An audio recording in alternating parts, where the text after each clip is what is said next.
Svíinn opnar, 3 + 2, svíinn lokar, 5 - 4, svíinn lokar, svíinn lokar.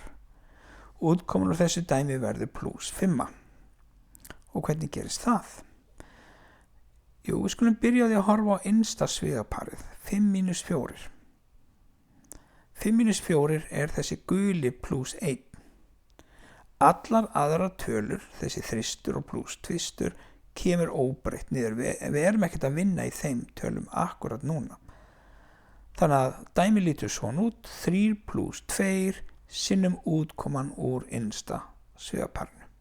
Og svíinn farin vegna þess að þetta er +1, þá má ég henda sviganum af þessum gula ás. Kíkjum á dæmi núna. Hver er staðan? Jú, svíinn 3 + 2 sinnum 1, svíinn lokar. Hér margföldun inn í þessum sviga hér. Ég þarf að klára þennan sviga. Margföldunna fyrst áður en gerir plús og mínus. Þannig að þetta er +2 sinnum 1. +2 sinnum 1 er bara venjulegur +2. Þristurinn beið allan tíman. Þannig að ég get núna lagt þetta sama, 3 + 2, sem gefur mig 5 inn í sviganum, en af því að það er ekki til framan svigan, þá mætti ég henda sviganum og skrifa bara 5.